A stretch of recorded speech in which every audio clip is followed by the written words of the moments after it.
Hi there. Welcome back to the Real Film Chronicles podcast. As always, I'm Nathan. And I'm Brian. And in this week's very special episode, we're going to be counting down our top 10 films from 2025. Another calendar year done. 2025 is in the books. What a year for movies, though. We've got our top 10. We'll alternate between them as we count down. I kind of forgot about writing down honorable mentions. I think we'll talk honorable mentions before our reveal of the number one film.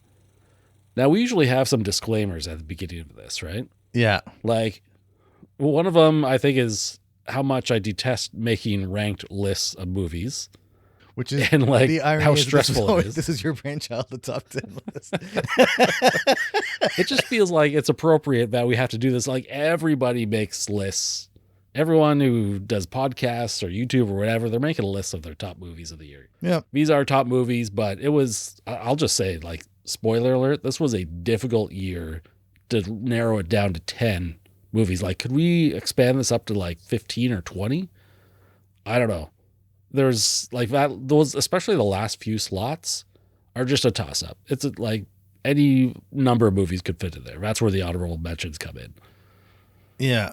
I don't know. I felt like 2025 for me, a bit opposite. I didn't feel like it was there weren't as many movies that kind of spoke to me as like 2024.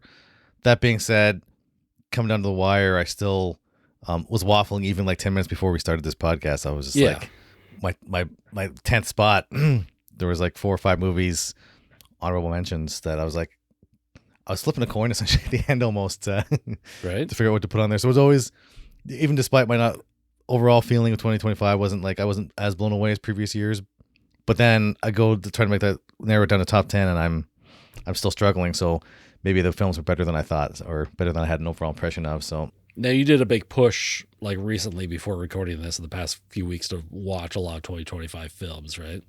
Yeah, and that's another kind of disclaimer, is that we're not professional film critics. So the number of movies that we see is not comparable to the number of movies that a film critic would see. I think I hit like 75-ish movies from 2025. So like my frame of reference is not as big as like, you know, actual movie critics who are watching hundreds of movies a year.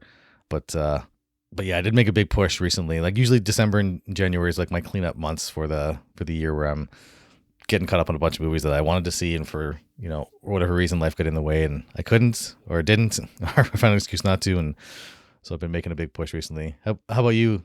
You usually get more movies in than me. Yeah, and I think I hit, but I've seen 96 films in my list this year. There you go. I did plan ahead. I started a list on Letterboxd. It was private, so you couldn't, you know, spoil yourself on my top list. But every time I watch a movie from 2025, or even some of the movies that technically listed as 2024 but might have only been festival releases, I would pop them into the 2025 list. I don't think any of those movies necessarily made my list, but that's another little disclaimer. Sometimes we're going to throw in, these movies are just straight up not available until 2025.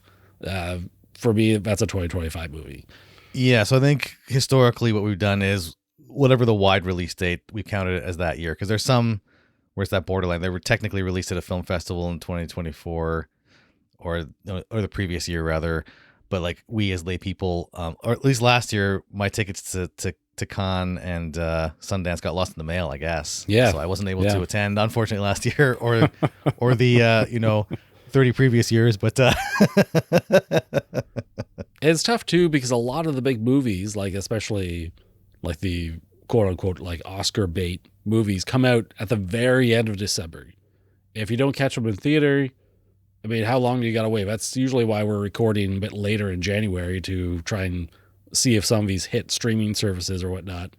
But at one point, you just got to call it and just roll with it. And that's what we're doing today.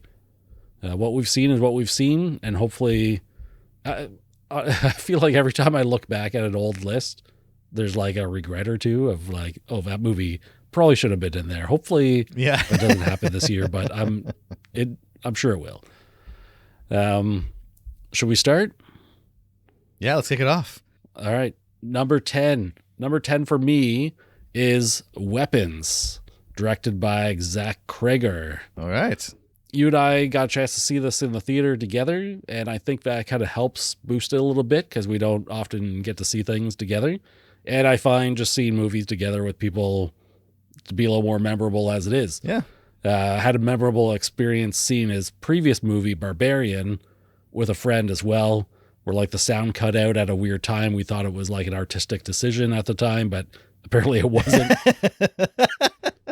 But Weapons was a good time in the theater, and it was a good movie. It just seemed to be a little unexpected, I think. A nice little horror film with a really neat concept. Yeah. And the more I thought about this, like I was writing some notes on it before, I'm not like context. I'm not like a huge advocate for TV shows. I'll prioritize movies. Yep. But Ditto. when I'm thinking of the concept for Weapons of like, what was it? It was like 40 some odd kids disappear. It was a whole classroom of children. Whole class of kids disappear except for one, and the townspeople are trying to figure it out, and their suspicions on the school teacher and whatnot. But yeah. Like no, that concept lends itself perfectly to like an 8-part miniseries. Yeah. Right. Actually. But I really do like efficient filmmaking, and I'll probably mention it numerous times on this list. This movie is, I mean, it does that concept well. It's just a hair over 2 hours long. I was fully engaged the whole time. I thought it was really neat. Yeah. I felt like it was pretty original as well, and it created an antagonist that I think is going to be stick around. They'll stick around in pop culture, like in the cultural zeitgeist, for a while longer than a lot of these movies that just sort of have like disposable villains. Like I think his first movie there, Barbarian, I saw some comments where, and I'm trying not to spoil any movies here. Yeah. Where like the main bad person at the end is just like, oh, we're getting a lot of this lately, and it's just feeling a little bit tired. And Weapons comes around, and it's just like it does something a little bit differently, creates a little more memorable of a villain, which is always difficult to do. I mean, the good villains, they live on forever. That's why we have like some of those big horror franchises. But not that I should think there should be a franchise. But anyways, I thought it was a great movie. And honestly, this 10th spot could have went any direction. Like there's so many films to put into it, but I chose Weapons almost as I kind of like to have some representation on here. And this is like a good horror representation, I think. Yeah. And like you said, I remember you said it was like over 2 hours. It does not feel that way.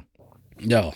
And I think that's a sign of a good movie is you don't feel, even if it's longer, you don't feel that length. Like I was fully invested in that movie. I love watching that. It was great. Like you said, it was a great theater experience as well. What is your number 10? All right. Number 10 for me, I'm going to go with, and this was such a toss up. I was going back and forth this morning, but I have to go with Black Bag by Steven Soderbergh. I feel like I owed him this one because I think you and I discussed it. I don't know if we did a full podcast episode on Kimmy a couple years back. We never did. No, but you love the movie. I kind of hated it, or I wasn't a fan of it. Yeah. But then he came out with a 1-2 punch this year. I mean, I think, well, with Presence and Black Bag, I think Presence was one of those ones on the borderline of, being released in film festivals in 2024, wide release in 2025. And both of them were great films. But Black Bag, that idea of taking, this relationship between these two spies, Michael Fassbender and Cate Blanchett. The whole cast was great, by the way, but they were obviously the stars of the show, and they did an amazing job. But like they were kind of pulled into this scheme. But at the end of the day, it was like they kind of made this point as like, all the spy stuff, whatever, we compartmentalize at home, we don't discuss it, but you mess with our relationship, and you kind of let the cat out of the bag, like all bets are off kind of thing. And it was a weirdly kind of romantic movie, despite it not being a romance, but it was commentary on the relationship between the two main characters. And then like all the spy games, the standard spy game stuff, it's always fascinating to watch the kind of back and forth and cat and mouse. And Steven Soderbergh, for, I didn't like Kimmy, but like I do like a lot of his movies, right? He's part of the Hollywood, the modern Hollywood pantheon for a reason. And he came out and, with this 1-2 punch of Presence and Black Bag. But if I gun to my head, kind of, if I had to go with one, I think Black Bag just edges it out, but definitely should go check out both these movies. Yeah, great. Black Bag's just an all around great movie by kind of top tier talent, and it shows. So number 10 for me, I had to sneak in Black Bag. Yeah. Without a doubt. And like, I know we talked about Kimmy. I think we talked about like, oh, this could be a good episode to record. I enjoyed it. You didn't. We never did record it, but we did do a double feature recording as of right now, still unpublished because we're a little late. We did a Presents Black Bag double whammy one episode. So if that comes out after or before this, you have that to look forward to as well. Perfect. Okay, what's your number 9? Number 9 is Superman, directed by James Gunn. Okay. This was actually a very last minute addition. I had another movie in here, but again, talking about representation, I did not have any other superhero movies listed, which is no surprise considering how kind of trash they've all been lately. Yeah, like hands down, Superman was the best superhero movie this year and probably the last couple of years. Yeah, yeah, without a doubt. And I think it was just a straight up good movie anyways, because even if it was a mediocre superhero film, I'm not going to pop it onto the top 10 list. I think I still gave this movie 4.5 stars. Pretty much everything in this list is 4.5 stars or higher. But I mean, as long as I don't know. I see a lot of comparisons where it's just like people either like James Gunn or not. Sort of his style, his approach to making these like superhero films, and I think it worked for Superman. I appreciate them bringing in all these extra characters and making them unique enough and like memorable in terms of the personality without spending a ton of time with them and spending time with our main characters. It's like the whole thing for me goes back to the mock interview scene between Lois and Clark. Yes. Where fantastic he's scene. just like, we have to like, if you want to publicly speak on this, we're going to train you to do this. And it's like her role is conflicted too, because she's still looking for the story. And like half the time he doesn't know if he's on the record or not on the record, like their relationship. And they all have, like each of them have their dual identities. I just thought that was a really brilliant scene that played into a lot of fun for the rest of the movie. I mean, obviously great effects, great everything. I don't know. It was just a fun film. The whole thing, like James Gunn with Guardians of the Galaxy, for example, like he's really fascinated by the outsider character, the alien character, and that idea of like found family. And like to see him bring that perspective to Superman is like, oh yeah, Superman is the ultimate outsider. When you think of everyone looks at him as like, oh, the Boy Scout, but it's like he is an outsider, right? He's literally an alien from other planets. And what I love about James Gunn is he embraces the silliness of comics without making it silly. The silliness of Superman or any other comic book character is balanced out in James Gunn's movies by the earnestness, right? There's a real emotional core to Superman of, there's that scene as in the trailer where he's like, Superman and Lois are talking in the background. There's this battle with this luminescent space monster. Like the Justice Gang is dealing with that. And we're talking about, and he says something about like, maybe being kind to each other is like the real punk rock.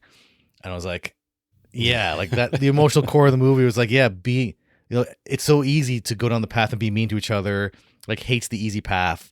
Love and kindness and understanding are like the harder path to choose. And like, that's the real punk rock. And I was like, that's pretty cool. And so like, yeah, Superman, any comic book character inherently of itself is kind of silly when you actually break down the concept. Oh yeah. So you embrace that, but you balance it out with the heart and with the earnestness and sincerity.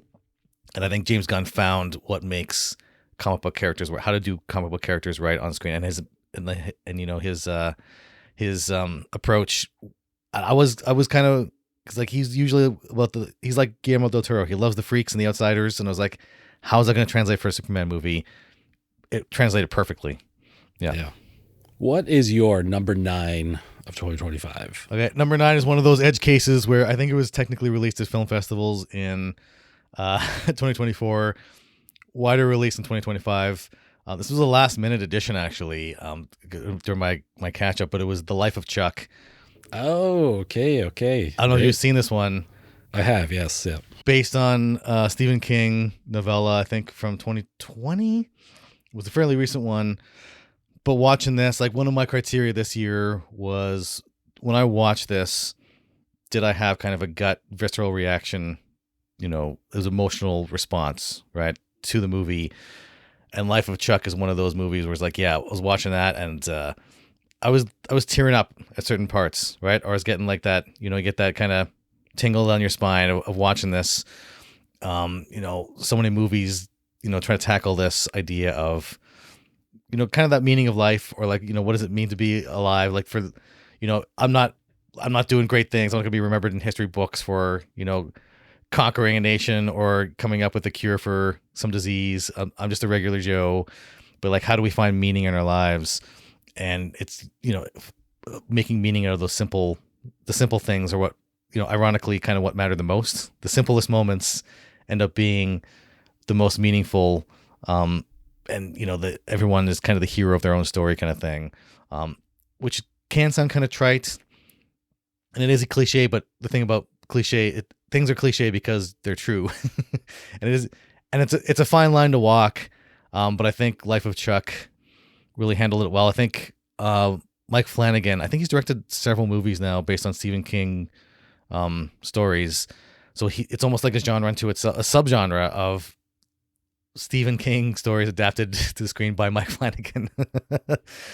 But also like Tom Hiddleston in there, amazing. Also like Jacob Tremblay and Benjamin Pajak. Probably butchering that name. Chiwetel Ejiofor, Karen Gillan. Mia Sara played the grandmother. Mia Sara was Ferris Bueller's girlfriend, and now she's playing grandparents.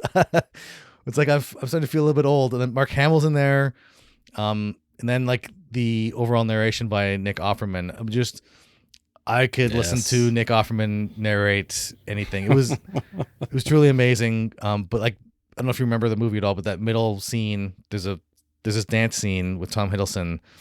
Yeah. And it was just like, it was one of those moments where it was like, that's what I'm looking for. I was transported, right?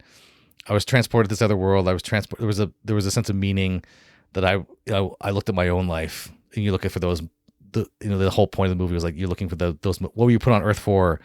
And he's like, this simple thing was like random dance in the streets from somebody busking. Yeah.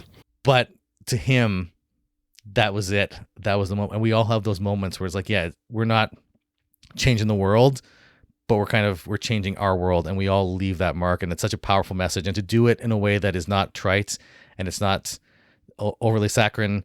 It's not, it's not too sappy. There's like kind of that right blend of, again, there's an earnestness there. And of course it's a Stephen King movie. So there's a bit of a horror element as well. Ghosts and goblins got to come in somehow. Right. So, yeah.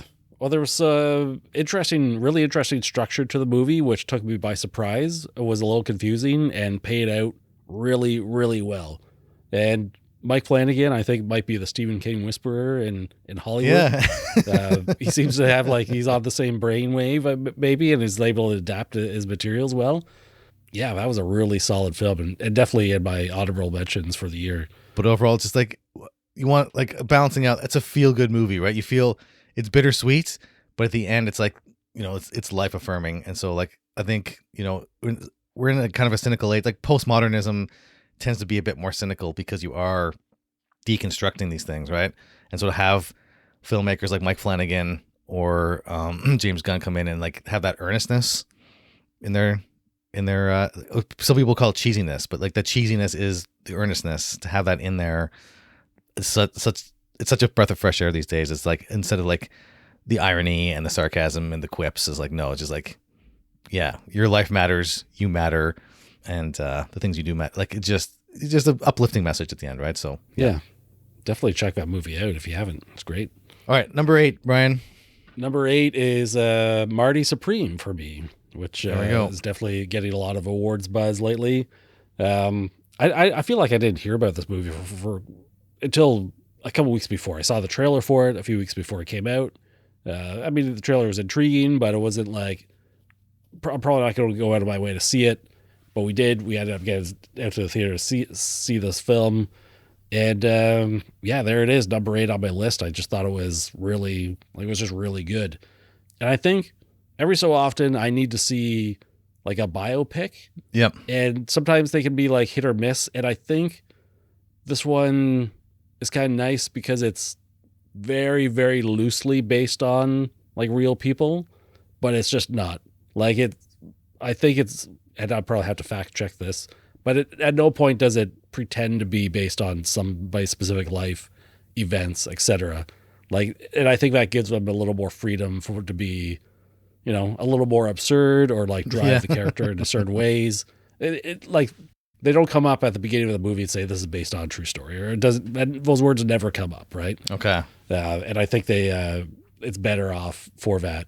And like you have like this character who is like so well acted by Timothy Chalamet, who I think people seem to either love him or hate him. I don't really get it one way or another.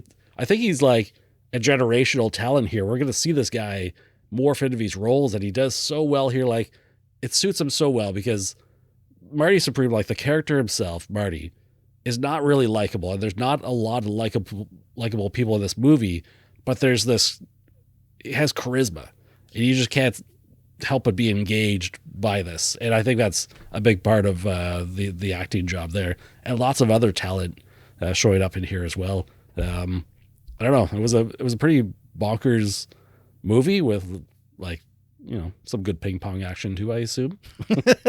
I'm no ping pong expert, but man, yeah, like he just inhabited the role so well. And it's a Josh Safdie movie, one of the Safdie brothers. Yes. Who I think have kind of like split up a little bit. I don't know if that was like a permanent thing or they're just tried their own stuff, but it was also kind of like inviting comparisons because they each released a biopic style movie, one Marty Supreme, and then Ben Safdie releases The Smashing Machine, which, spoiler alert, is not making anyone's top 10 of 2025. Yeah. But it is what it is, and Marty Supreme, really good film. I think it's one of these dramas here that I may never revisit, but I recognize that as a great film. Awesome. Yeah. It is getting lots of Oscar buzz. And yeah, it was weird. I had seen no advertising for it until like the week before it dropped. And now I cannot not hear about it every 10 seconds. Yeah. It feels. Yeah. Yeah. It's everywhere. What is your number 8? Number 8.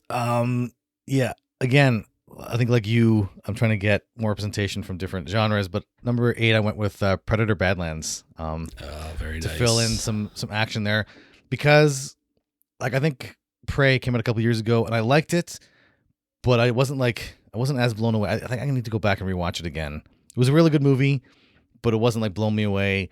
Then this year we get 2 Predator movies, Killer of Killers animated movie and Badlands, and both for me great movies, but I think I had to go with the Badlands.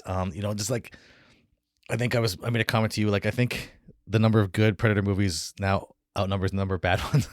Or we're getting to that point where it's like, I thought for sure after The Predator, which was a god awful movie, just complete garbage, like, oh, the series is dead. What can you do to revive this? And then they come up with Prey, good movie.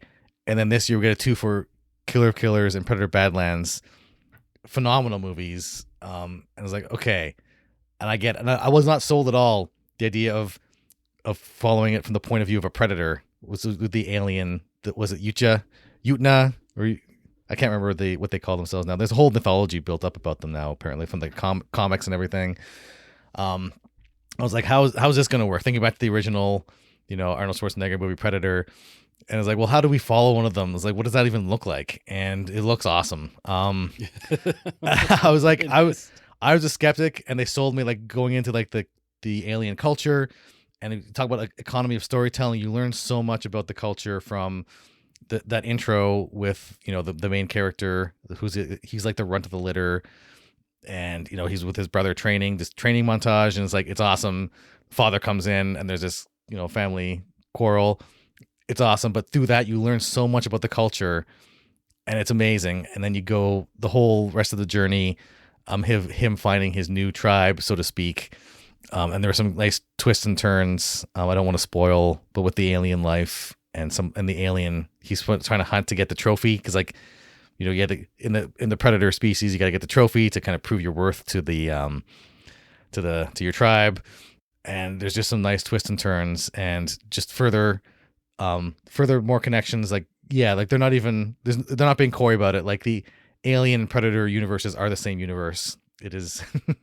They're fully joined. Yeah. But yeah, I think this one, they placed it far enough in the future that it doesn't play directly into any other, yeah, like movie or comic or whatever. Like they're having fun with it. It's pretty loose.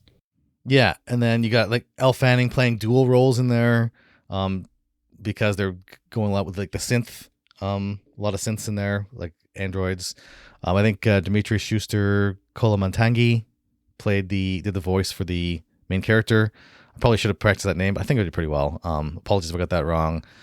But yeah, just like an all in all great action movie, but it's also got like it's thematically rich. It's got great character development for like you think, well, how do you develop like mindless killer? And it's like, okay, there's I went in skeptical with all the new Predator movies, and they slowly but surely kind of won me over. So there are like I was like, how do you advance anywhere with this now, right? It's like without using the same formula, and like there's so much you can do. And who's the director of these? What's his name? Dan Trachtenberg. Yeah. Dan Trachtenberg is like, yeah, I don't know. This guy is some kind of, he took this franchise, completely turned it around. And now I am it's his own detriment where now I got such high expectations for the next film. It's like, how do you live up to that now? But yeah, Predator Badlands, you're looking for a great action movie, succinct storytelling, and clear action. You can follow along everything that's going on.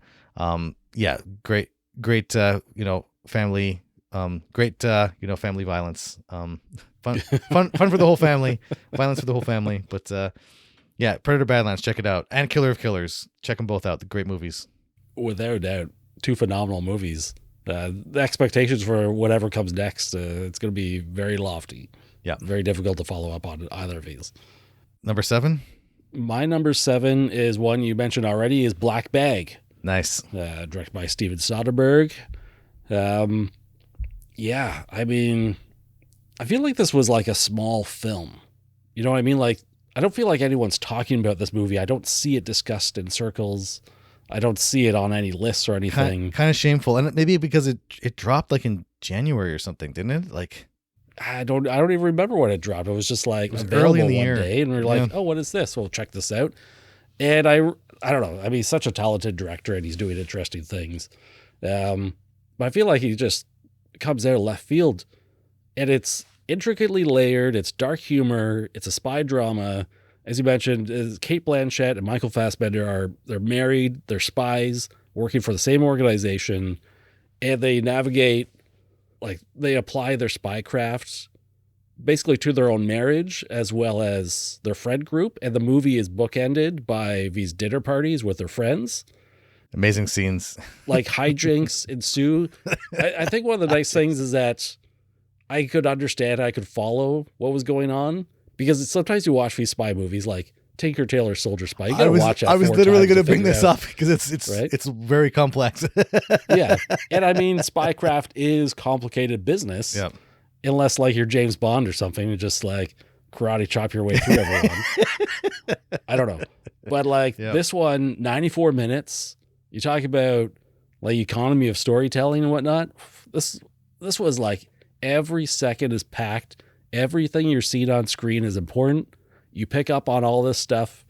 I mean, what better example of like just great cinema? And the fact that he did this and then Presence, I think, just beforehand, which was also a great movie. Like, man, this guy can direct. He's doing great stuff. And this was just a ton of fun to watch, and one that I'll definitely be. Yeah, he's going places. I'll definitely be rewatching this thing. It stuck in my mind. And then, yeah, as I said, like you think about it or you look around and nobody's talking about it. It was so good. Yeah, blows my mind. Now that you mentioned that, how could nobody be talking about either of these movies? Like, it's just, it's wild. There we are. What number are we at now? Number 7. What's your 7? All right, 7 is my last edge case because technically it was released in festivals in 2024. Came out wide release in 2025. It is The Surfer. Starring Nicolas Cage. Directed by Lorcan Finnegan. But it is, I guess, surrealistic is the word I'm looking for, not phantasmagoric. Thinking of like, it's not like Mandy. It's very kind of surrealistic thing where the plot's kind of hard to explain, but he's trying to buy this property kind of in this beachfront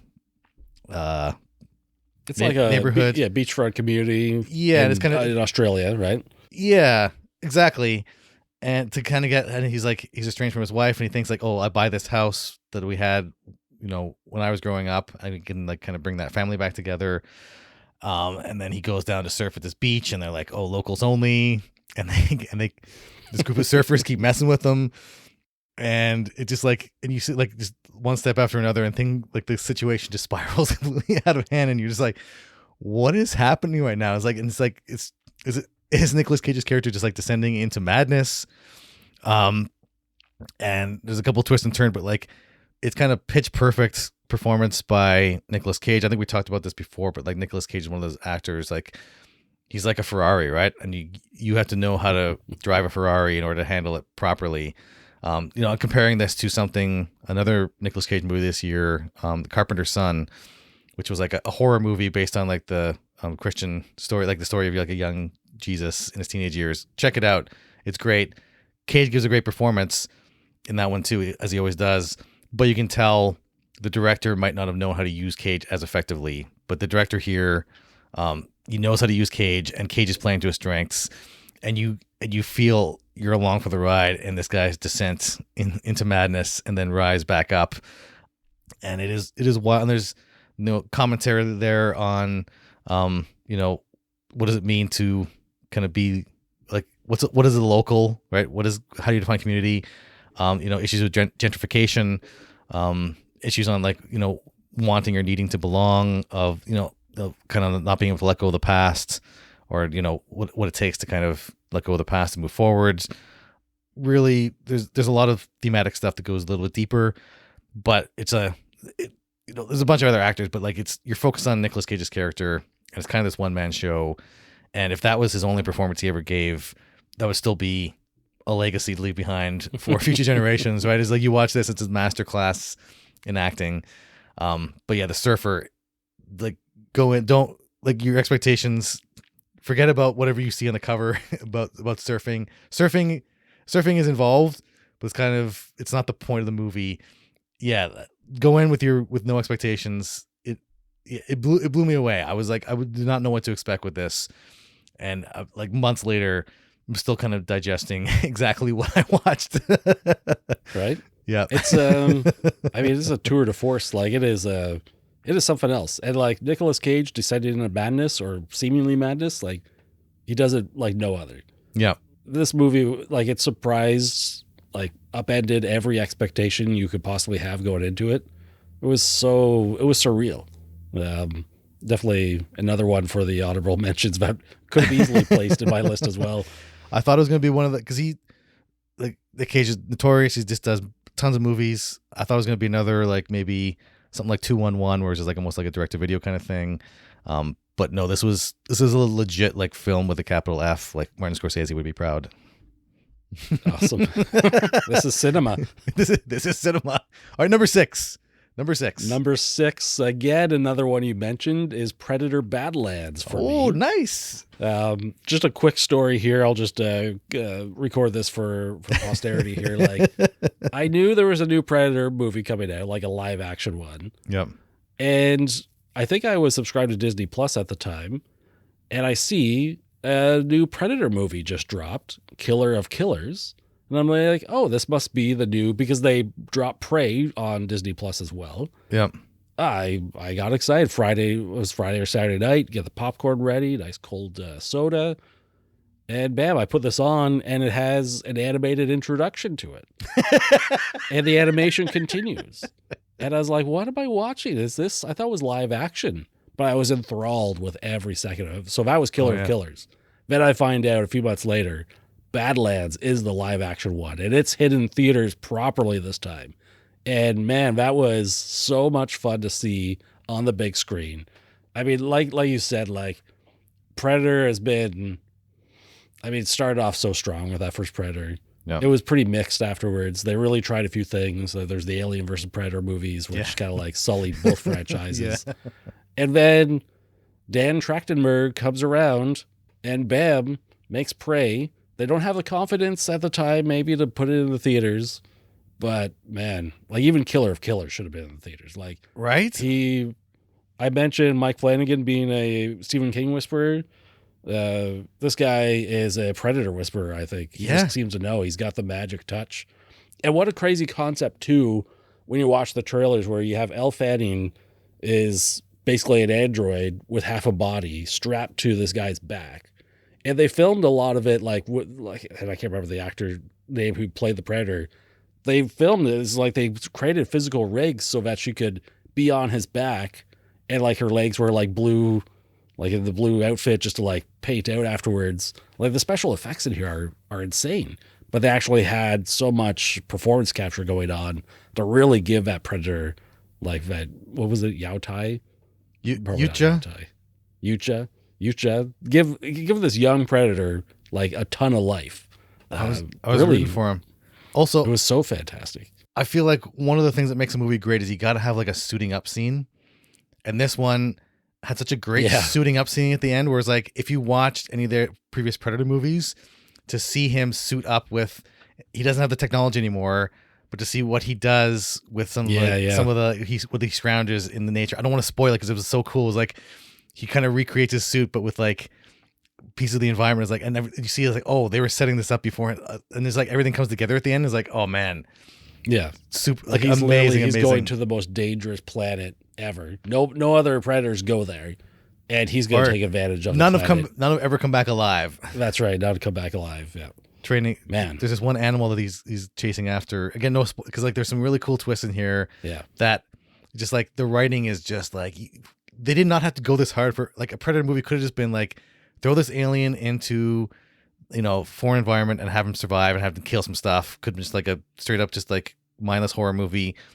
Probably still would have been fine. But they actually put like thought into the themes and the emotions of the character, and and to have this, what before we looked at is like, oh, this killing machine, this horror movie thing is like, oh, and to peel back the layers and like understand that like there's a whole culture behind this, and it's like, yeah, like they didn't have to go that hard, but they did. Like, and Trachtenberg is like, I want to see 20 more Predator movies now. Yeah, 100%. What is your number 6 pick? Number 6 already? Okay. This one I know for some reason is going to be controversial with you because of our pre-episode talk, but geez. I threw F1 on here. Oh my God. Which is the irony being that Brian is actually a resident F1 fan in real life. I think it's boring to watch cars drive around in a circle on a track. But watching the movie, I know they don't drive in circles, he's for the record. He's shaking his head at me. I'm obviously oversimplifying things. Yeah. But like watching F1, going in, no expectations. I don't have a lot of background knowledge of F1 aside from when you tried to teach me stuff, Brian. But it was actually really, for my opinion, really, really good movie. It was directed by Joseph Kosinski. So I think maybe it speaks to me also because I'm getting older, and this is part of Joseph Kosinski's like old men are still awesome movies like Top Gun Maverick. I was like reaffirming. It's like a reaffirming. It's like as I get older, it's like, oh yeah, the older person is the underdog. Is like, you know what? I'm on board. So to watch it. So part of it's my own kind of personal bias is like, okay, I'm getting older, but I got some fight left in me yet. But just the way they kind of wove the movie together, and it was not just, I heard rumors. I don't know if it was true or not. This was originally pitched as like a Days of Thunder sequel. Days of Thunder was a lot more kind of bombastic, traditional kind of Tony Scott movie, which was great in its own right. But this one was a lot more thoughtful. Again, you look at the themes of, what does it mean to win? What does it take to win? What are you willing to do to win? What does it mean to win as part of a team? And just to go in and find, it's always fascinating just to go in and watch. It's like, okay. And again, I was reading online, and I don't think a lot of this stuff is accurate to how F1 actually works. But in the general gist of like going down to like, oh, we're going to refine our car. We're going to reduce the weight or put like this component on, or like change the aerodynamics slightly, lower the vehicle slightly, whatever it is, or like change these tires off, or like get the tire change down to like we do it in 10 seconds as opposed to 12 seconds. And it's like, when do you change your tires and all this stuff? It's like all this stuff that I find so boring in real life, but to watch it in the movie, which is a theme with me. Like I'm not a big fan of watching sports, but a good sports movie. Yeah. Maybe because most sports movies tend to be the underdog movies, and that's, the underdog story is such a great story. But like, special effects were amazing, because I think they filmed, or they got a lot of permission to use for reference a lot of actual stock footage from Formula One race, or they were following them around for that year. Maybe, I think, was the story. I can't remember what it was, but they had a lot of reference from actual F1 races when they were building up their CG world, and so it looks really. I think they were filming. They also had like cameras in the cockpits of some of these Formula One racers to use that footage, so that, and it shows on screen, right? Like, everything's seamless. You swear you were watching a real race, or maybe not. I don't know, Brian. I'll leave it to you to know whether it was like a real race or not. But like, going around and seeing like the younger driver and the older driver, and seeing like the clash of cultures, it's always a fascinating thing to kind of watch this when it's done right. Also to, some great actors in there. You got Brad Pitt, Damson Idris, which I've never seen him before, but I want to see him again. Javier Bardem. Carrie Condon, I love when she shows up and stuff. Also, a bit of a Rome reunion with Tobias Menzies in there as well. Carrie Condon's made kind of a resurgence. I think, what was it? The Banshees of Inisherin. She showed up a couple years ago. But I love watching her on screen. She's great as well. But acting was great. The directing was great. It could have gone way over the top. I think they already, like this kind of movie, they already stretch kind of believability of like what cars can do and what people are capable of and stuff. But it also gave me a new appreciation too of like the physicality involved, because I was reading up afterwards and like, oh, it's like you're just driving a car. How physically in shape do you have to be? And it's like, you actually have to be in really good physical shape to withstand the forces of driving this. And like, so it sent me down the rabbit hole, and I was doing some more research. But yeah, looking like the physicality of like, and you see them working out in the movie. It's like, well, why are you working out? You're just driving a car. And like, oh, and they talk about the actual forces. Like, oh, that's why you're working out, because it's like, it's the G forces alone on your body are wild. But like, anyway, great underdog movie, and a great reaffirmation for us all older or aging men out there, aging people. That's like, yeah, you can still go out there and kick some butt. But yeah, overall, great movie. I loved F1. Maybe 10 years down the road, I'll actually be watching F1. Who knows? Maybe this is the plant, the seed that's going to grow. Who knows? Well, that's the thing. Like, so for context, like before the show, we were talking about the Oscar nominations that just been announced. I was shocked that F1 was nominated for Best Picture. And I was not. I thought it was a great movie. I had a lot of fun with it. The VFX, fantastic. There's a lot of interesting stuff. Watch the behind the scenes, see how they did it. Really fascinating. I just thought it was, I don't know, it's like that, like you said, the underdog story. It's like a sports trope, classic. And I did think the story, I thought maybe it played it too safe to really like get, recognition for being one of the best movies of the year. But it was, you know what I mean? It's like, it was a lot of fun, and maybe I'll revisit this. And this should have been in my top 10, but I don't even know if this made it in my. I will say it is sitting on my shelf already. So yeah. Oh, that was like a day one 4K purchase for sure. It was. I mean, it's a lot of fun. It's a good rewatch. It has high rewatchability to it. Yeah. Oh, geez. All right. Okay. Now we're getting to the top 5. So these are like the best of the best movies in 2025 that everyone must see, Brian. Yeah. No pressure. And also, this is going to define how we view your tastes from now on in movies. These 5 movies define it going forward. So no pressure. Number 5 from 2025. Also, doing this episode stresses me out so much. Defines you as a human being. So I put Companion as my number 5. Okay. And again, solid this pick. Is not showing up on anyone's top 10 lists. I think, they're talking about vibes movies a lot more, and I really identified with that, where, I can watch a movie, I can just enjoy it for what it is. And I think this one was just this really perfect blend of sci-fi and like some dark humor. I really appreciated the super simple like motivations behind the characters. And again, I don't want to spoil everything here. It was like, I don't know. It was like almost like a single location movie. Yep. Where they just obviously like rent a house for a week or two, film everything there in the surrounding area. but it looked really highly polished. The VFX in it are really well done, like they're absolutely seamless. Oh yeah. And yeah, and Sophie Thatcher, who's showing up in a bunch of movies lately, and including one I think I put on my list last year was Heretic. She was one of the main girls there. She was in Maxine. She was in The Boogeyman, which I rated highly as well from a couple of years ago.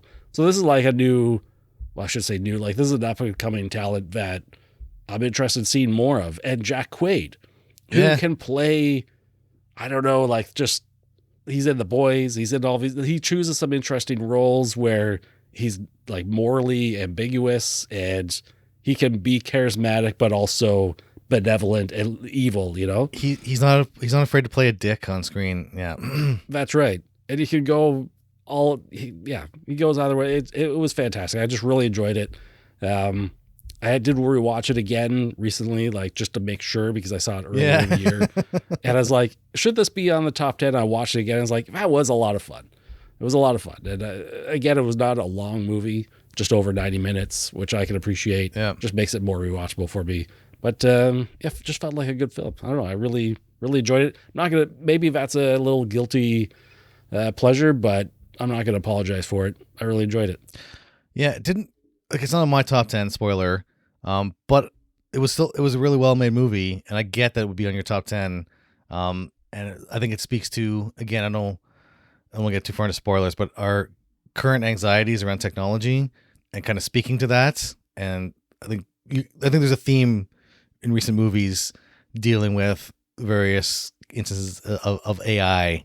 And it really speaks to the anxiety that we're processing this as a society, as a culture, and to see that uptick in movies, but to see it handled really well in this one and a bit more kind of maybe mature. Yeah, it's not one of my top 10, but it's like, yeah, like I get why this would be on your top 10. And like you said, I'm really surprised. Like, this seems like it would have been on a bunch, it would have gotten a lot more talk and been on more top 10 lists and stuff. I'm really surprised I haven't heard more about this recently. It's one of those things, every time we're talking about a movie here, I just open its Letterboxd page. I sort of look at the average rating, and it's like this one sitting around 3.4. It's not, a lot of these movies are in the 4+, but 3.4 does not make the top 10 list usually. But yeah, you know what? It deserves to be there. All right. What is your number 5 pick? All right. Number 5, I'm going to go with Wake Up, Dead Man. The next Knives Out mystery from Rian Johnson. This one, it's almost like a rite of passage now. Like, almost feel like Hallmark movies, right? Hallmark movies kind of took on a life of their own. Now you see like A-list celebrities just like going in the Hallmark movie, but now it feels like, oh, the next Knives Out movie or Knives Out sequel, like who's going to be in that one? This one was obviously Daniel Craig was in there, and Josh O'Connor. Josh O'Connor, I feel like he's like exploding too. It's seen everywhere now, and he phenomenal performance as a priest here, young priest. Glenn Close, Josh Brolin, Mila Kunis, Jeremy Renner, who breaks continuity because they mentioned Jeremy Renner in the last movie. Oh, Kerry Washington, Andrew Scott, Thomas Hayden Church, and Jeffrey Wright. Like, again, just throwing a bunch of these actors in a room, and like you can tell they are just enjoying every minute of it. Like, same as the last couple movies. This one, I think Knives Out is still the best one for me, but the next 2 sequels, like, I don't know, like, I think a lot of people online are saying this too, is like, I just want to see 10 more movies with Benoit Blanc, Daniel Craig's character, the detective, going around solving mysteries. And like Rian Johnson, he did what a lot of filmmakers dream of, which is like, he kind of cracked the code on creating his own franchise, but it's something that he loves and he's obviously passionate about. There's always the meta commentary about mystery narratives and stuff. I think this one, they specifically mentioned like Agatha Christie novels. It's like, oh, the killer is never who you suspect, or they're playing commentary, meta commentary on the tropes and everything. And this one didn't have as many twists and turns as I felt the last 2 movies did, but so many great performances. There's great, speaking as an atheist, secular humanist, watching the young priest who's caught up in this, played by Josh O'Connor, and there's this really poignant scene halfway through the movie where he's desperate to kind of solve this mystery and clear his name because he's implicated in some goings on, and he just takes the time, on the phone to sit down and counsel, and provide counseling and guidance to this young woman who's feeling down. I think it was pretty respectful to people of faith, to religious people, while also kind of adhering to the standard kind of detective tropes. And it was some great character development too. I love at the ending how Benoit Blanc, he actually does have it solved, but he fakes not having it solved just to for the sake of the people involved, so that they have a chance to kind of come forward. Where he kind of puts aside his own pride, where he knows it's going to go online, and he's already in this world. He's already he's super famous. He's been on what do they say? He's been on The View or something. Bringing this up, but he knows that people are going to post his flub as and the killer is, I got nothing, even though he does know. So little things like that, where he's actually not in it for the publicity and the fame are like a byproduct of what he's doing. Little things like that. And Josh Brolin's, that priest where he's almost building a little cult, and versus, Josh O'Connor's priest who does actually believe and wants to minister to people. It's always fun watching the detective story and having the twists and turns and going through. And this one was, I was looking forward to this, and I'm looking forward to the next one. I was not disappointed. Sometimes it's hard to maintain, keep that, you got one successful movie. Sure. That could be a fluke. 2 successful movies, coincidence. 3, you got a pattern. So I can't wait to see what movie he comes up with next, and B, what Beatles song is going to be the title for the next movie, and C, when Netflix is going to finally have enough courage to not have to say a Knives Out mystery as a subtitle to each of these, let them stand on their own. So was that on this one as well? Yeah. Oh, jeez. It's still Wake Up Dead Man, a Knives Out mystery. It's yeah, we don't have. People can definitely figure it out. People want to see more of this stuff. They are really entertaining. Daniel Craig is phenomenal. The character is great. This one was, I think, even better than Glass Onion from before. Okay. Really nicely layered. No pun intended. But geez, yeah, you said it. You got it. Yeah. No. So that's my number 5. Wake Up Dead Man. All right, number 4. Getting to the top here. Number 4 is Bugonia. I kind of figured it'd be on here. Yeah. Emma Stone. Yeah. Jesse Plemons, directed by Yorgos Lanthimos. That triple combination is just out of this world. And I don't really have much to say about this because I feel like I'm still digesting it. I watched it, I loved it, and I didn't know exactly why. And we've talked about this before, where it's there's so much going on with the film. Sometimes you really need maybe assistance or just time to sort of unravel it, right? And Bugonia is one of those. I need to rewatch this soon. From a purely acting standpoint, it's out of this world. Emma Stone, Jesse Plemons. Jesse Plemons, when he chooses a project, you have to pay attention to what that project is. You have to go check it out. The guy inserts himself into everything of really high quality, and he's so good. And the Emma Stone, Yorgos combination, I was worried. I was just is this getting a little too tired? Because I think I put Poor Things on my list a couple of years back. Yep. I never bothered to watch Kinds of Kindness because it was 3.5 hours long or something, so I just never got around to it. Yeah. But this one, a lot of good buzz around it, and I think it deals with some good subject matter there. It's the whole thing. This isn't a spoiler, where it's they're kidnapping the CEO of this company, Emma Stone, due to basically believing a conspiracy theory, right? And it's what these guys are doing. It's just how they play off each other, how they're talking to each other. You could say, again, I'm just thinking of, again, because I said before, the hijinks ensue, so to speak. But there's some good themes going on here. And I can't articulate exactly what it is. But I think when you're watching it, you're never tempted to go check your phone. You're never distracted from this movie. It's got you the entire time that you're watching it. It was really good. Did you have a chance to watch this yet? Oh, Begonia. Yeah, I gave this like 4 to 5 stars. I really liked it.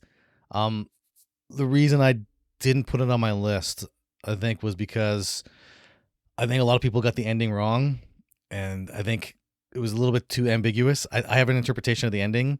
If people take the ending literally, then the message of the movie is absolutely horrible. So like Yeah. the ending to me is like metaphorical. A certain character's kind of descent into madness, where she's kind of I just spoil it. where like where Emma Stone's kind of like the only way it works is if she also has kind of the trauma is kind of affecting her perception of reality. Otherwise, it's kind of justifying like castration and kidnapping and stuff. If they take the ending as literal, but other than that, like the ending, I felt like they could have stuck the landing a bit more. But other than that, like like the directing, the acting, all the subtle little things. Like I love the fact that there's so much in there that it's like you show don't tell, right? Perfect example of stuff going on in the background with all the different characters, and you're showing the stuff, not telling it, trusting your audience that they're smart enough to connect the puzzle pieces and put it together. But overall, great movie. It was one of those ones where it wasn't on my list, but like it was a great movie, and I'm not surprised it came up on your list, and not surprised that it's coming up on. I think it's one of the ones nominated for Best Picture, right, for the Oscars. I can't remember the list now. It's been too long. It was like an hour ago. It was an hour ago. I can't. Yeah. But yeah, great movie, a great pick. Yeah, 100%. It would have been on your list, but you slotted F1 in there instead. Yeah, make of that what you will. I'm putting myself out there to my own critique, I guess. Like, I put F1 into the Bugonia. Draw your own conclusions based on your own biases. Yeah. We're in a slightly judgment-free zone, but it's slightly. All right. What is your number 4 for the year? Number 4. Okay, it's one you already mentioned. Weapons. Oh, very good. This one was a little bit higher on the list for me. I was blown away because I think he did Barbarians, right? Yes. And Barbarians was just like, it was a good movie to me, but not great. Got the themes. It was really cool concept. Real topical concept as well. Looking at the themes of, as a woman, how much should you trust men? And like, should you, like, the idea is like, yes, if you have that kind of sensation in your gut, like gut response, this guy's a creep, trust your gut. But didn't quite stick the landing for me. But with Weapons, man, oh man, like I didn't know what to expect. That's like the tone of the movie is a lot different than the trailers made it out to be. The trailers were like made it seem like super hardcore horror, and Weapons was actually, there was a lot of dark comedy in there that it would be hard to get across in the trailer. But there's that one scene, for example, when like Josh Brolin's character wakes up from the dream. And he's like, "What the heck was that?" I'm like, and everyone in the theater laughed. It's like it's such a, like, an honest reaction to that kind of dream, right? Where makes them all that more relatable. Yeah, and just the way it went, like the dark comedy, but also the horror, and as it unraveled, the reasons why things were happening, and just like the true horror at the end of what happened with those kids, and kind of the epilogue voiceover. I don't know how much can I say without spoiling it. Yeah, it's tough. It's tough to talk about some of these movies without spoilers. Really, we should have been doing episodes on all these before, I guess. But again, what was it? Julia Gardner, she's another one who kind of, I'm seeing like our next generation of kind of pantheon movie stars arise. She was in, what is it, the Fantastic Four movie? Everyone was like, she was a Silver Surfer in this one. But how do I say this politely? She was the object of. She was also in Ozark, Netflix TV series for a few years. Okay, I think she won like numerous Emmys from that run, possibly other TV shows. But like, she's really good. I've only watched the first 2 seasons of that. She's really good there. She's a great actress. Yeah, and to see her here again, blown it away. Josh Brolin again. She showed up in 2 of my top 10 movies. So yeah, Alden Ehrenreich and Amy Madigan, who plays the she was in Field of Dreams, one of my all-time favorite movies, and to see her, all these years later, still coming back and still throwing down. Perhaps one of the creepiest movies. I think you were talking about the villains, and she just played one of the creepiest villains I've seen in horror movies in recent years. And I heard tell that they might be doing like a prequel, some kind of prequel movie with her character in it. But yeah, like overall, just like it was a great premise, right? It was like one of those things immediately. What would you do if you're in that situation where like, oh yeah, this whole entire class of kids disappears except for one, and you're the teacher, and angry parents are looking for somebody to blame, and there's that layer of it. So they're blaming the teacher. It's like, well, what did you do? Right? They're looking for any connections. And then to see, Josh Brolin is one of the parents of those missing kids and his journey, and to see how everything kind of connects at the end, and to kind of unwind the kind of the kind of mythology of the movie, of all the kind of black magic and everything, and the horror elements. And yeah, it did not take the twist and turn. It took some twists and turns, but not the way I thought they were going to go, which is great, right? It's like because I thought, okay, look at the trailers, like I kind of had an idea of how things were going to play out. And then the movie started, I was like, okay, based on the other tropes from other movies I've seen, it's like, okay, it's going to play out like this. And like, blew my mind. I was watching that in the theater with you, and it was like great, but like truly horrific moments where I was like not like a cheap jump scare, but like I was actually scared. Great, dark comedy moments, and yeah, some truly great gross out moments, and some truly like deep like psychological horror. And yeah, overall like weapons. I have a couple. I think I have a couple of horror movies on my list, but like this was a great year for horror. I found just some really great, yeah. So much good horror. Yeah, but weapons. You haven't seen it? Go check it out. Such a great movie. That's my number 4 pick. Right on. What do you got for number 3? Top 3 is really narrowing it down. Top 3. This is the biggies here. This was Train Dreams for me. Right. Okay. This one absolutely blew me away. Zero expectation going into it. I ended up watching this with my parents over the holidays, and I don't think I had even heard about it beforehand. It's just, again, a criminal act that it was straight to streaming, because the cinematography of this movie is out of this world. Like, you need to see this on a giant screen, but just that we have it in 4K on a streaming, it's beautiful. Like, it's just gorgeous. So good. There's like a level of pacing in the film that's beautiful. Like, I can't talk about the movie because you have to go in blind, right? Like, you have to go blind. He's talking about Nick Offerman's narration. Well, this is the year of narration because you got Will Patton narrating this movie, and he's just delectable. Oh, that's right, Will Patton. Yes, of course. Right? The cast is insane. Joel Edgerton, always great. Felicity Jones, William H. Macy, and Carrie Condon again, making another entrance or appearance on the list here. I don't know. There's so much good stuff happening here. At the end of the movie, the credits start rolling, and my dad, who I think actually managed to stay awake for this movie enough so to be confident enough to lay a comment, say, "Well, that was a depressing film," and I was like, I could see that. I could see how it would be interpreted that way, but I was like, I feel like I got a different message. I felt like I got a lot of hope out of this movie. And like, I've been unpacking it for the last month of thinking about it. It's just like, I have to go watch this movie again and just like experience it again. It was just completely from out of left field. It was just amazing. I'm looking at the director, Clint Bentley. Not a lot of credits on Letterboxd here, but I have to go check out some of the other movies he's released here now. Just really surprising and a really beautiful movie. And again, it wasn't like it's another one of these dramas. And sometimes I feel like dramas can go on way too long, like 2.5 hours, 102 minutes. This one's just, again, it's just have that sweet spot. Doesn't overstay its welcome. It does everything perfectly, I think. This should be in a lot of top 10s, I think. But it was great.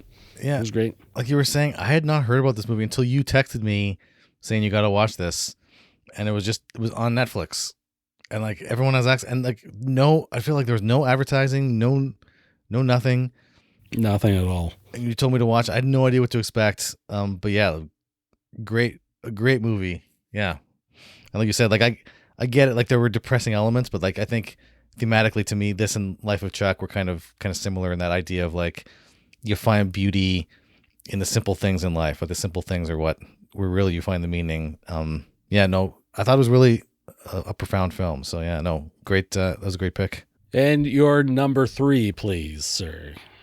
Again, keeping with the horror theme here. 28 years later. Maybe controversial. I think this one seemed to be one that people either loved or hated, right? And like the original, I went back and watched the original before this one again. 28 Days Later, and yeah, I think that's a 5-star film for me. I love the original movie. Such a great twist on, at the time, like all of a sudden there was like huge explosion of zombie movies. And 28 Days Later was one of the standout movies still later on. And then 28 Weeks Later was kind of forgettable. There were kind of a couple good scenes in there, kind of memorable scenes. But it wasn't Danny Boyle directing that one. Danny Boyle directed the original, and Danny Boyle's back to direct 28 years later. They missed 28 months later, I guess. So they missed the window on that. But coming into maybe there'll be a prequel. Yeah. I was not sure what to expect 28 years later, but it was directed by Danny Boyle, written by Alex Garland. Yeah. Awesome. And I was, quite honestly, blown away, because not only does it function as a great horror movie, it functions as a great sequel, but it can also be just watched as a standalone movie. Like, you don't need to have watched any of the other movies, but if you do, it gives you greater appreciation, because they're not using the same character. Spoiler alert, they're not using the same characters from any of the other previous movies. But just the themes of family, of loss, but also of also kind of remembering what came before, and honoring your family, and honoring the past, and honoring the people who came before you. And to get that kind of message in the middle of this hardcore horror movie about not zombies who aren't zombies. Yeah. But then, like, there's a scene in the middle. I don't want to spoil for anybody, but you know the scene I'm probably talking about, where somebody has to climb a monument for a certain reason, and I find myself like tearing up in the middle of a Danny Boyle directed zombie movie, and I'm like tearing up at the poignancy of the scene. And it's like, to have that kind of mastery of emotions within your audience, and just to switch between, and to look at these complex family dynamics between, like, I think Alfie Williams plays the kid, the main character, phenomenal job. Aaron Taylor Johnson and Jodie Comer is another one, who I feel like she's kind of an unsung hero, where she's like, she goes in and does an amazing job, but she's not super flashy, and so she doesn't get the recognition of, say, like a Nick Cage, a Nick Cage performer. But Jodie Comer goes in, and you don't even realize she's there, but she holds the movie together, right? Like, thinking about The Last Duel from a couple of years ago. Oh yeah. And it was just like, I didn't think I knew her name before that, but I'd seen her in a bunch of stuff. I didn't realize it, but she's just like kind of unsung hero. She goes in there, does an amazing job, but just see like the kind of, like, Aaron Taylor Johnson plays the father, and and the kid's looking up to his father, and then he realizes he finds out some things about his father that's like, oh yeah, he's not perfect.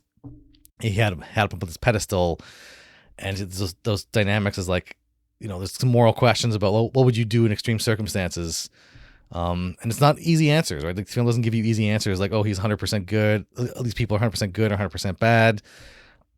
But like, to find that kind of nuance, to find there's the standard social commentary that you expect from Danny Boyle, some Danny Boyleisms in a good way. In terms of, there's the one scene where, like, you see all, like, the soldiers marching to war, played to that song there. I can't remember what the name of the song was, but like, that kind of stuff, to have the themes about, this is a bit of a spoiler, but to have, you see influence from George A. Romero's Day of the Dead, where you see, like, the zombies aren't as mindless maybe as we thought they were, and that there is some kind of maybe hope for them to make a future. I thought super interesting themes, like, and like, answering those questions, like, well, what do you do with this horror franchise that didn't seem like really didn't have much franchise potential, right? It's like, oh, it's a zombie movie, and there's zombies, and they fight the zombies in the end, and to come back and it's like, oh, layer in themes of family, of loss, forgiveness, acceptance, remembrance. What does it mean to survive? How do you survive? Is it enough just to survive? Overall great movie. I can't wait until I know the 28 years later, The Bone Temple, the next sequel is out already, and I can't wait to see that next movie. A phenomenal movie. If you haven't seen it, go check it out. That's my number 3 pick. 28 years later. Solid pick. Great movie. I'm not surprised to see it in your top 10. A little surprised to see it up in the top 3, but based on our discussion, I think we do have an episode recorded on that. Should be coming out. We'll get even more discussion on that because it was a great film. Oh yeah. All right. Number 2, Brian. Number what do you 2, got I for was us? a little torn on even putting this in here. Like, there's one movie I'm waiting for. I think we're having our top 2 together, but I've been waiting for you to hear it, and I'm curious to see whether I'm correct or not. So I'm really this is a nail biter for me to see how close to the same page we're on. Number 2 for me is One Battle After Another. Okay. And I'll just say, like, I think I mentioned it before, where sometimes rewatchability plays a factor into it, but sometimes I watch a movie that I know is really great, and I know I'll probably not rewatch it, and this might be one of those. But also, it's Paul Thomas Anderson, and I'm really hesitant on his movies. I really, like, either vibe with it, or I don't at all, and I can barely sit through it. Yeah. And this one, I was really into the whole thing. Maybe it's all the performances and stuff. And I don't even know, like, Leo DiCaprio, like, he plays a similar character, or like he has a certain style, I should say, and where it's just like he's really good at doing those things, but he's not like stretching himself out. But the supporting cast here is really good. Oh yeah. Like, I didn't even know that was Sean Penn in the movie, right? Until the credits rolled. I was like, who was I was blown away. Benicio del Toro, loved every second he was on screen. The story here was great. Everything was just really, I mean, it's all about the vibes too. And the story here was really compelling. What did I put in here? Yes. There's plenty of like messaging, and I think maybe the film is almost like too on the nose with some of it. I've seen that criticism, but I'm thinking based on everything going on in America and like stuff that this movie is addressing, you have to hit people in the face with a hammer to get these messages through, to like bring these perspectives up. Is like, there's nothing like coy about it. It's just, it's out there, and I don't know, they weaved it in like a really fantastic, like the drama, the comedy aspect of it is so compelling. I think it's almost like a perfect movie, I think, where, I don't know, I was just really enraptured with it. It was really good, but I'm not, running out to buy this on disc and rewatch it right away. You'll need. It can be kind of heavy. Yeah, heavy it's themes. A little heavy, and you're right. I think that's it. I think you just nailed it right there. It's like this can be rewatched in a few years' time, but it was just really good. It was just really fantastic. Yeah, I liked it, but for me, maybe it was because people were hyping it up so much. I went in with like my expectations were so high that I didn't have quite the same reaction. Yeah. But to your point, I think it's really important, like considering what's going on, the geopolitical landscape in the U.S. right now, to see some like what the themes they were exploring, themes of racism and state sanctioned violence and oppression, really poignant, really topical, a very important movie, and one that, even though it didn't quite connect with me the same way it connected with you, I think it's an important movie to, that I get why it's on your top 10 list, and I get why other people are talking about this. Like, super, super important movie, even though it didn't connect with me personally to the degree that I was really hoping that the idea behind it is like sounded super cool. All the players sounded super cool, and it was, for me, a good movie, but not a great movie. But yeah, though, still like, it's a great pick, right? This is not like a duel situation. Yeah, far from duel. Oh my goodness. All right, let's head into your number 2. All right, number 2 for me was actually my number 1 for most of the year until a latecomer kind of came and dislodged it. It was a toss up, and this could have been my number 1, but Sinners, directed and written by Ryan Coogler, and there's kind of a theme throughout. Is like, I think a lot of these movies were kind of written and directed by the same person, but it stars Michael B. Jordan, Jack O'Connell, Haley Steinfeld, Delroy Lindo, and Michael B. Jordan. But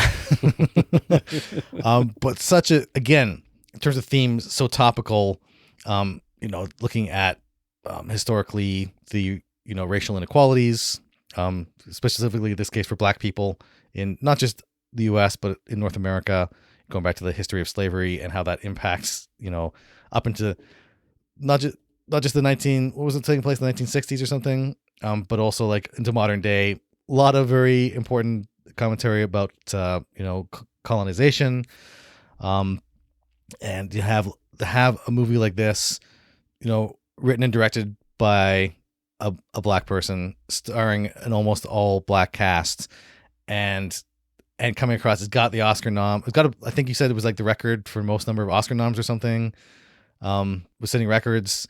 But to see this, it's a horror movie, a Black-led horror movie, and again, it's just like some phenomenal, like Michael B. Jordan. I think he's already established himself as part of the new pantheon of the next generation of actors, and to come in here and he just effortlessly gives not just one but two amazing performances. He plays twin brothers, and they're different enough. Like I could tell without even him. If you just like drop me in the middle of the movie, I could tell which brother it was just by 10 seconds in. You could tell he's got the character, like the work he does to differentiate those characters, which is like small mannerisms and stuff. Amazing work. To see Haley Steinfeld, which is so weird because I picture her still. I remember watching her in things like True Grit, where she was. I look at her and I see a kid. So to see her, it's so weird to see her come in now, and she's like doing these like sex scenes with, and I was just like, yeah, I still see her as a little kid, right? So it's like it's a generational thing, right? It was like it's such a weird thing to see people grow up on screen. But again, phenomenal. Like Haley Steinfeld is like one. I was like, back in the day, I was like, she's good, but like she's really, she's established herself as like a phenomenal actor. The whole thing is just like, like it's just function. It's such a great horror movie, such a great like vampire movie, such a great take on the mythos, and again, just like weaving in bits and pieces, and then to have like this vampire clan of they're Irish, right? So they have been kind of, there's their own history of being displaced by colonizers, and then they're white people coming over, and then like that whole thing of like cultural appropriation. So they've had their culture appropriated, now they're appropriating other culture.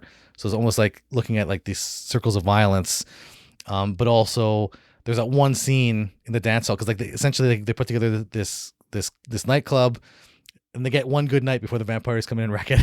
but that one night, they were kings of their own worlds, and that scene of weaving together the past and the present through music, through culture, and maybe like thinking, maybe as a white person, kind of in the dominant culture, I don't think about how important those things are, even though they are important to us.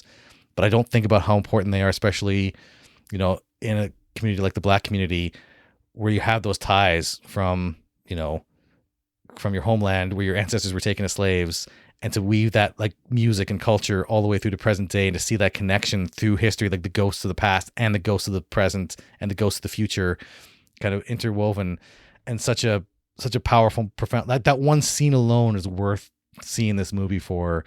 But yeah, and then again, it's making comments. It's so thematically layered and so rich and so dense. If you're a fan of like blues music, again, this could be just like, if you could watch this as just like an ode to blues music and the important cultural part it plays. You watch it as a vampire movie. There's so many great performances, and the whole build up and the background. Again, economy of storytelling. You learn so much about these characters and their relationships and their past histories together in such a short amount of time. Phenomenal movie. It was my top spot for most of the year until literally like 2 weeks ago. Jeez, I gotta see what bumped this movie out of your top spot here, because. But Sinners to me, this is what I was talking about. I'm placing bets now. This is going to be your top movie, because I think you went to see this twice in theaters. You saw it before I came down. I think I came down. And I was like, oh, which movie should we see? And you're like, oh, we're going to see Sinners. I'm like, didn't you already see that? It's like, oh, we're going to see it again. Yeah. So this is my, like, again, phenomenal movie. Everyone should see it. My bet is it's your top movie. I'm going to hand it over to you. Number one movie of the year, Brian. Take it away. Best of the best. Did I guess right? Yeah. Yeah, 100%. It's Sinners. Okay. There was no question about it. Okay. And I mean, I think you said everything about it there. Like, you talk about the themes and the culture. Like, you are absorbed in all that throughout this movie. And that scene, like that musical dance, like that scene that transverses time and space and everything, like 100% worth the price of admission. Yeah. And honestly, it was even more majestic the second time around, because yes, I saw it. And then you came down to visit the next week. I was like, we are definitely seeing this again because it's an IMAX and it's like, it's in the biggest screen, the biggest sound in town. And I'm like, I'm never going to be able to reproduce this at home. And I'm going to be doing a disservice to see it like not again here. And I actually do see other listings for this movie coming back in theaters multiple times. Like, I think there's a lot of demand for it. Yeah. I mean, it's just that immersion in the history of the culture that's like so significant while being a really good horror film. Like, just like you said, you could just go in and watch this as a vampire movie. Yep. And take nothing else away from it. It would still be 5 out of 5. Yeah. Yeah, it's a really excellent film. But the best horror movies have the most like thematic elements to it, the most to say, and this one has so much going on with it. I cannot comprehend watching this movie and not walking away like blown away. You know what I mean? It's just like when people say are lukewarm on it, I'm like, I don't understand. I don't get you as a human anymore. It's like I don't get it. We're not the same. and it's funny because like I'm probably halfway through this movie for the first time, and I'm like, this is probably going to be my number one movie for the year. I can tell already. You know what I mean? It's like that. I mentioned vibes a few times, and I was like, this movie has it in spades. It's so good, and all the acting is so good. Michael B. Jordan, for like the first quarter of the movie, I'm like, this is the same guy, right? It doesn't, like, he's just doing so well where it kept me questioning if it was two different actors who were just like, did they find guys? Did they do a little CGI? Did they make them look the same for that? Because the tech they use, the VFX, to put them in the same scenes is flawless. Like, it's just so seamless. Like, you can't tell, you know? Yeah, man. It's just, I mean, and then, yeah, Haley Steinfeld, Jack O'Connell, the villain. I mean, there's just enough lore as well to the vampire stuff and the horror elements that is just super intriguing. Like, every character is relevant and gets their own little arc. Like, I don't know. I can't say anything else more on it than what you said, and without spoiling too much. It was just phenomenal. This will probably be a top movie of the decade if we ever do such a list, you know? Yeah. The only reason it's not sitting on my shelf is because the only version I saw was like, it was the 4K only regular edition. It's like, I want to get like, I'm waiting for like the Criterion or Arrow release. I want a Steelbook, 4K Blu-ray. I want a 3-disc set with like special features. I want like the full book explaining with essays and stuff. I want the full package. Like, I'm not settling for just like a one disc edition. Get that out of my face. No, this needs a Criterion or Arrow treatment. But I'm waiting for better editions to get this on my shelf. Yeah, amazing movie. Man, I'll happily rebuy it multiple times just for that. But yeah, I really got to know now, what is your number one? The one movie that supplanted Sinners, that was your number one for so long until recently. It was, and it's one you mentioned, and it's one you recommended to me, and Train Dreams came in. Very good. Very good. At number one for me. Just like it was, and I was so torn about this too, because Sinners, like, talking again with you about it, I was just like, oh, the Sinners was so good. And I hope it pulls like a Silence of the Lambs and like sweeps the top 5 category. That'd be amazing if it did that. Yeah. But Train Dreams came in. It was a gut punch, right? It was, again, one of those movies about, maybe this is something I need in my life right now. This is something psychologically about me, but this idea of kind of finding meaning and maybe kind of being in that age range of kind of looking back and looking forward. I'm trying to find, well, what's the point of it all, right? What's your purpose in life, kind of thing. And that's something, like, to you kids out there watching, that that search doesn't go away. You're constantly looking for, that idea of meaning or purpose in your life. But again, like to see this, it's like, it's this, and we need this reminder, I think, sometimes where we get caught up with our jobs and our lives, but it's the simple things in life that make life worth living. Again, a cliche, absolute cliche, but the cliches we have are cliched because they're true, right? Because they're like these true things that we know, that we say over and over again. But just like, it's kind of melancholy, but it tells this beautiful interwoven story, following this one dude, unremarkable, just some guy. He has a family and he goes out to work. He's a lumberjack, essentially. He goes out and helps cut down trees. So he spends a lot of time out doing the job. He comes back to his family. But Joel Edgerton does an amazing job. Felicity Jones was in there. Again, I was like, I didn't recognize her at first. Like, I don't know.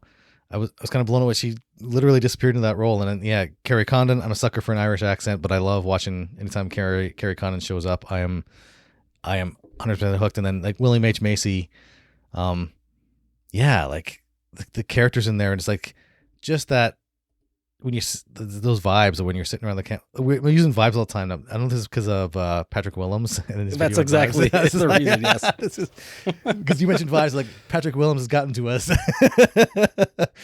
But like just the vibes sitting around the campfire, and like we've all been there, right? You sit around the campfire and you start talking, and that's where people tend to get kind of there's something kind of primordial about human beings sitting around a fire, and you get kind of philosophical and you feel that connection, like because our ancestors sat around fire the same way we sat around. Like there's a similarity in that goes all the way back to, the very beginnings of humankind, where it's like, even you're sitting in the backyard around a fire pit, or if you sit, talking at night after a couple of beers, there's a direct connection to the past.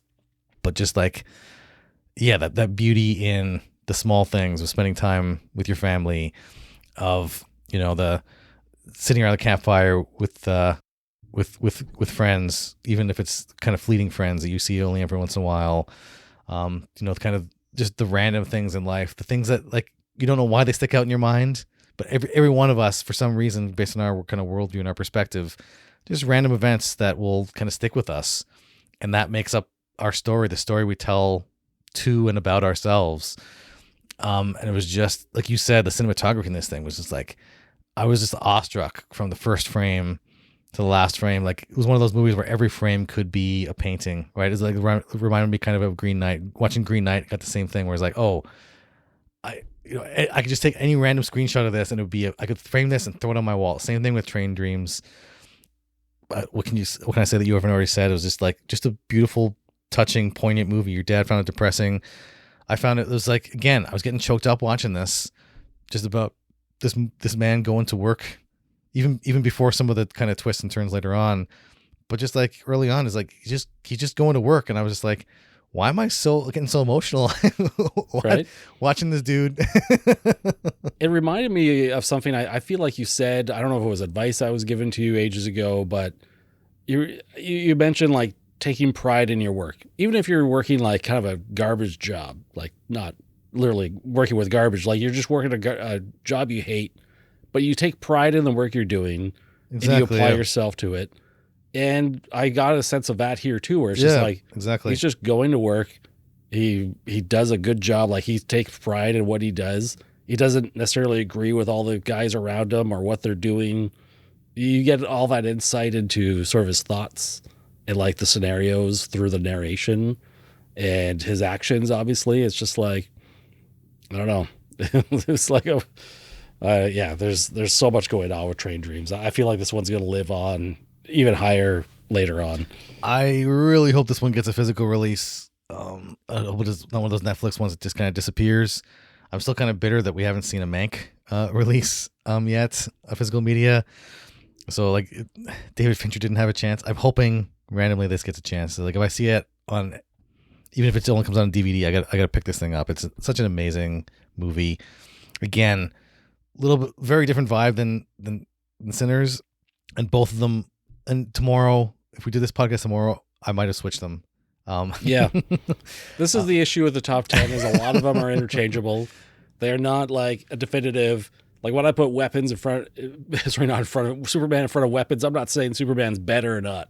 Like, it's just, sometimes you just got to put things into a list. Maybe it was just what I needed to hear at this point in life. I was just like, I just need that reassurance. It's like, oh yeah, we make meaning out of our own lives, right? It's like we can't rely on other people to like make meaning for us. It's like we make all of our lives matter.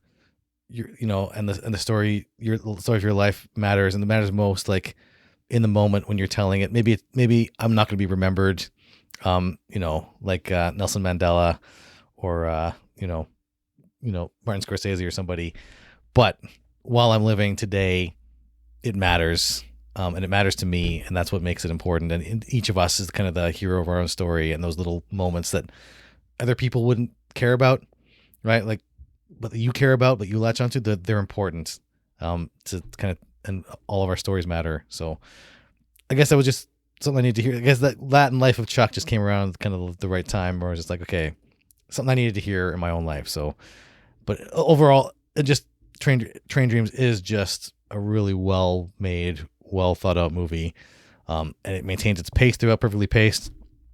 I'm glad it didn't. There's some certain turns I thought for sure it was going to take that I'm glad it didn't with certain relationships. I thought for sure they introduced this character, and I was like, please don't do that, and they didn't. And I was like, oh, okay, they can show restraint. But yeah, that rounds out my top 10 for the year. Yep. That was a solid list from both of us. Really good. One for the ages, I think. Really, I don't know. Yeah, we'd love to hear people's comments on the top 10. I want to see other people's top 10s as well. But we also kind of forgot our honorable mentions, because I think we just sort of like rolled into number one very naturally. I had the perfect great. segue with Sinners. You had the perfect segue, yeah. I knew you were going to have it on there, so yeah. But I didn't know, so I was 99% sure, and I needed to be sure. I couldn't live with the suspense. So I'm just going to like list a bunch of these movies, and I have a lot of in the honorable. Like, I'm basically looking at movies that rated 4 stars or above, and some of them could easily fit in there. This is in no particular order. You got Rental Family, which was a recent watch, and I actually had it in my number 10 spot. Okay. And I was worried that like maybe it's recency bias, because I literally just watched it a couple days ago. Again, that was another one. You recommended that to me, and I was like, I thought it was going to go a certain way, and I was like, please don't do that. Yeah. And they didn't, and I was like, and they did, right? It's like there's some really smart filmmaking going on here. Completely different direction. And the Rental Family, so I thought, of course, Rental Family, he's going to find a new family, whatever. But the family he finds isn't the one that I thought he was going to find. It was like a really cool little twist. Yeah. It was really great. Yeah, well done. Awesome. Brendan Fraser, the Brendan Fraser sauce, the Fraser sauce. Yeah. I rated the movie Together quite highly. I think I rated it higher than some of these other ones, but and put it together in the top 10 list, I could not put it in the actual top 10. Yeah. I just really liked it. I know it wasn't like, I don't think it was too popular, but it is what it is. Good Boy, a little horror movie starring a dog, and like just a dog, basically. It was an interesting concept, yeah. Yeah, I just thought it was like innovative enough. It got 4 stars. The Surfer was definitely in that list. I need to rewatch that. Another one which I put it in and out a couple times is K-pop Demon Hunters. It did live up to the hype. Actually, I was really because like, how can it be? But like, I'm not a K-pop fan by any way, shape, or form. But some of those songs, like, they're still stuck in my head. I'm like, you son of a bitch, you did it. It's animation on the next level. Oh yeah, great story, memorable characters, great music. Like, everything was catchy. It was just a lot of fun, and it was silly. It was just a really good time. Good balance of silly and poignant, I think, is like, because there were some like touching scenes between the bandmates and everything, and even between a couple other characters. But there's that anime kind of silliness, and they weaved it perfectly. Yeah. And then on the other spectrum, right beside that, is Warfare, yes, a pretty gritty, unsettling, like almost real time war film by Alex Garland.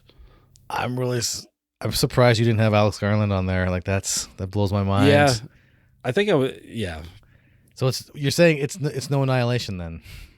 It's no Annihilation, but that, like, you could see my biases, like my genre preferences, obviously, right? Like, Oh yeah, sci-fi is going to get rated higher, horror is going to show up higher, but I did really like Warfare. The Long Walk, another yes. King adaptation.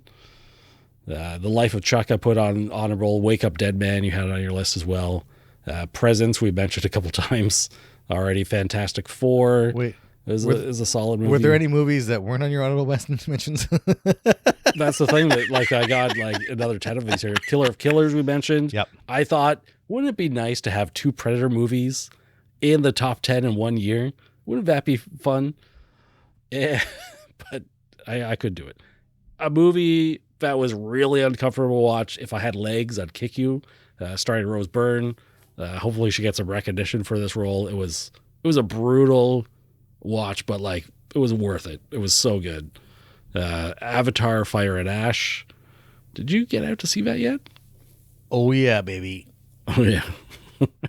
Not in either of our top 10, and I think the previous one did make our top 10. Yeah, it just depended on the year. It was a great cinematic experience, but it was close to my number 10 pick. Yeah. Then I put in the live action remake of How to Train Your Dragon. Okay. And to be fair, I've never seen the original, so I have no basis of comparison. But like, I understand the story is probably the same, and I just thought it was a really nice movie. A little horror suspense movie called It Ends. Really, yeah, I have not much to say about that. You just go in blind. And last but not least, on the honorable mentions, again, no particular order, was F1. It got 4 stars for sure. Poor F1 taking strays from the only F1 fan here. This is blowing my mind right now. But what were your honorable mentions? You mentioned a couple of them. I had Superman. Superman was in that 10th. That I was going back and forth between Black Bag and Superman to the very end because I wanted to have it on. So I'm glad you mentioned Superman because it is really great. And yeah, if we had 11 top 11 films, it would have been 11. Avatar: Fire and Ash was on there. Mm-hmm. Again, it's like I think it kind of retread the story a bit from the second one. It felt like we were kind of almost doing some of the same action beats. Yeah. But like it was a true, for all the criticisms of the story and stuff, it was a true cinematic experience. Like James Cameron knows how to craft a movie for the movie theater experience. Like you have to go and see that. And like I was kind of surprised. Like I went there and like, oh, they handed me my 3D glasses. Like I haven't watched a movie in 3D in forever. Probably since the last Avatar. Yeah, and nobody's using this one except James Cameron, and he does it really well, right? I took the glass off a couple times. It's like it's just adding a little bit of extra depth. Yeah. And like I think you think back to the kind of the second wave 3D craze, the first wave back in the day of like the blue and red glasses and stuff. The second wave craze. I remember going like watch like Clash of the Titans or something where it was clearly 3D was added in post production. It just had like random stuff like shooting at you off the screen. But this one was kind of thoughtful, but truly, yeah, cinematic experience. It's something you have to experience in the theaters. I just crafted for that. Mission Impossible: The Final Reckoning. Mm-hmm. I was a little bit later to the franchise than you. I watched the original growing up quite a bit. Was it last year? I think it was last year, the year before. And I was like, okay, well, I'm going to sit down and finally watch all these because I think Mission Impossible 2 kind of soured me on everything for a while. Yeah. Mission Impossible 2 wasn't that bad going back and watching it. Very different feel. Not bad at all. I came up and like, just for context, I am a huge Fast and Furious fan. And like, that was the kind of my action franchise. And then I started looking at my ratings between Mission Impossible and Fast and Furious. And I was like, I think Mission Impossible is now my action franchise that like I like all the movies were like average rating was higher. It's like, and then to see them kind of wasn't perfect, but like I think they stuck the landing, right? It's like they could have gone completely off the rails, maybe with the AI bad guy kind of pushing believability a little bit, but overall great ending to a great series.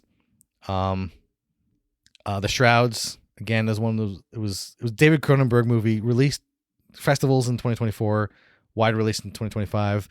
Not the best Cronenberg movie, but still a great movie full of Cronenbergianisms. I think this one, I think was, clearly him kind of going through and dealing with the loss of his wife. But like, and it's dealt a lot with like the idea of mourning and like, how do you kind of, what does it mean to remember those who've gone before? Powerful stuff. And then, the Phoenician Scheme. Oh yeah. Wes Anderson. I'm a latecomer to Wes Anderson's movie, because like I remember watching a couple back in the day.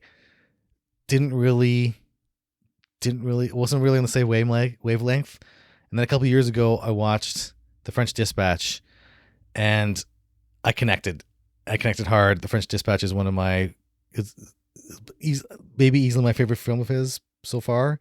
I have to go back and rewatch The Royal Tenenbaums and Life Aquatic and stuff. It's been a while. But ever since then, I've been on the Wes Anderson train, and The Phoenician Scheme was really, really good. And it was actually the first cut of the list I had together. It was in the top 10, and it was I think it was literally this morning I bumped it down as I was rearranging stuff. So like there was a very close alternate reality where Phoenician Scheme was in my top 10. So a great movie. Definitely check it out. But those are some, and then I think I mentioned Killer of Killers. The Predator movie could have easily taken. I didn't want to put both movies in, so like that was kind of symbolic of kind of both movies. But like to get two, and like you said, it's like Killer of Killers kind of dropped out of nowhere. There's no fanfare, a lot of advertising, and then you mentioned it, and I was just like, okay, I'll go watch it, I guess.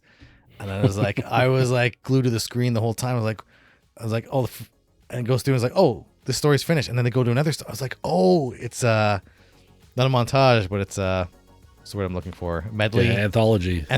Yeah, I was like, oh, and then the way they tied it all together at the end, I was like, yeah, oh my god, this is amazing. I want 10 more of these in this series, or to see where that one ended up next, right? Like great movie. But yeah, those are some honorable mentions. Didn't quite make the cut, but easily in alternate reality, they're on my top 10 list. That's great. It's a lot of good movies. That's why I feel like 2025 was a good year for films. Okay. Maybe it was tough to put together a list.